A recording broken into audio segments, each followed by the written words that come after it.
Salut à toutes et à tous, j'espère que vous allez tous très bien et que vous êtes en train de passer une excellente journée. Comme vous avez pu le voir, aujourd'hui on va parler de Sarah Frézou et d'Ahmed. Vous les connaissez tous, Sarah et Ahmed se sont mis en couple après le tournage La Villa des Cœurs Brisés 5 et cela fait maintenant donc plus d'un an qu'ils sont ensemble. Souvenez-vous, durant le confinement, ils avaient annoncé leur brutale rupture. Tout le monde avait été choqué et personne n'y croyait. Une chose est sûre, leur rupture n'a pas du tout duré, puisque quelques jours après, ils se sont remis ensemble. D'ailleurs, souvenez-vous, sur les réseaux sociaux, tout le monde pensait que cette rupture était fake et qu'ils avaient organisé ça pour faire le buzz. Il se trouve qu'hier au soir, Sarah Frézou et Ahmed étaient littéralement heureux. En effet, c'était leur fiançailles. Il y avait toute leur famille et pas mal d'amis issus de la télé-réalité, comme Rim et Vincent Queijo, Eddie, Mélanite, etc., etc. Sarah et Ahmed avaient décidé de ne rien dévoiler sur les réseaux sociaux, mais cela ne s'est absolument pas passé comme prévu. En effet, en plein dans la soirée, Ahmed et Sarah se sont rendus compte qu'un homme qu'ils ne connaissaient pas du tout s'était incrusté chez eux. Et cet homme avait tout filmé et il avait même lancé un direct sur Periscope. Furieux et très énervés, Sarah et Ahmed avaient décidé de réagir sur Snapchat. Et par la même occasion, ils avaient officialisé leur fiançailles. Je vous laisse tout de suite avec leur violent coup de gueule qu'ils avaient fait durant la soirée. Et après, vous retrouverez toutes les vidéos de ce fabuleux moment. Donc on va vous informer d'un truc, on est grave vénère de ouf. Oui, on s'est mariés parce que depuis tout à l'heure vous attendez que ça. Et en fait, jusqu'à des gens s'introduire chez nous, nous filmer, nous casser les couilles, d'accord? Arrive à un moment donné, stop en fait. Stop. Ça veut dire que si on a voulu personnellement, nous, ne pas le publier, c'est notre droit en fait. On allait vous le publier demain, tranquille, on voulait profiter en famille, et ben non. Il y a des gens qui s'incrustent chez nous. Vous êtes venus même jusqu'à chez nous, vous êtes venus même jusqu'à chez nous pour nous casser les couilles, c'est un truc de ouf. Hein. Donc là, voilà, les gens qui viennent à la maison, grosse embrouille, on se rend compte qu'il y a un mec qu'on connaît ni d'Adam ni d'Ève, il s'incruste parce qu'il m'a vu sortir au collège, apparemment quand j'avais 15 ans, genre, tu t'incrustes comme ça en fait. On est en train de péter les plombs, arrêtez de nous casser les couilles, laissez-nous faire nos choix en fait. Oui, on est public, certes, mais à un moment donné, si on n'a rien publié, on n'avait pas envie en fait. Vous gâchez tout le temps les surprises, vous gâchez tout, vous gâchez. Mais vous savez quoi? Franchement, on a passé une hyper bonne soirée, on est hyper content, on est hyper heureux. Et ceux qui cherchent, qui grattent, qui parlent, qui essayent de toujours rabaisser, on s'en bat les couilles, on vous emmerde. Je vous le dis clairement, je vous emmerde. Je vous emmerde, d'accord? Donc c'est bon, fermez tous vos gueules, d'accord? Pour les personnes qui sont contentes pour moi, je vous remercie. Je suis la plus heureuse du monde. C'est mon mari et j'emmerde tout le reste. Merci, bye. C'est incroyable, jusqu'à chez nous, jusqu'à notre domicile, on vient nous casser les couilles. C'est un truc de malade. En fait, je sais pas, vous voulez pas nous laisser tranquille en fait, c'est ça, vous voulez pas nous laisser tranquille. Ouais, moi et Sarah, aujourd'hui on s'est mariés. Voilà, j'ai mis la bague au doigt. J'ai mis la bague au doigt. Bon, vous voulez faire une surprise? Elle a été gâchée. Tout gâché. Elle a été gâchée par un... Je sais pas comment on peut dire ça, un paparazzi, un... Non, par une personne de plus qui veut faire le buzz et avoir les informations avant tout le monde. Donc en fait... Du buzz. Un mec, faut savoir que ce mec-là, en quelques minutes, il a créé 3 Twitter, 2 Periscope, il a fait un Snapchat, il a tout fait en 1 seconde. En 1 seconde, il est venu, il s'est introduit chez nous, il est venu chez nous. Faut savoir qu'il y a beaucoup de monde. Il est rentré chez Babert. Je sais pas si vous êtes conscient. Il y avait beaucoup de monde, ça veut dire on n'a pas calculé, il est venu, il a fait carrément, il a fait un truc de ouf. Il a même pris une petite fille avec lui, je sais pas si c'est sa fille, soi-disant c'est sa fille. Après il disait que c'est sa nièce. Pour se camoufler, le mec il est venu sans invitation. Il est venu à notre mariage.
des applaudissements tous ensemble pour les mariés.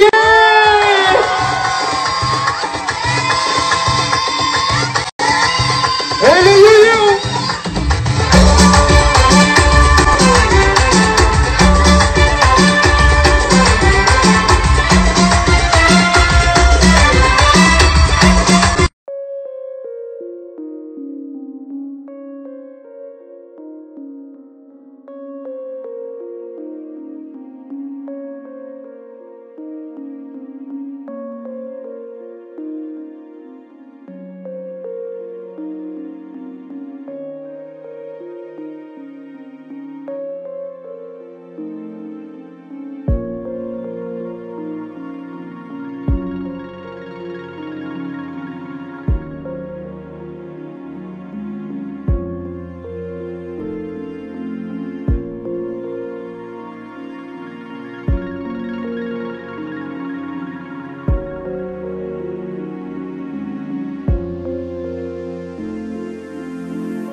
Bah les amis, ça faisait très longtemps qu'on n'avait pas fait la fête.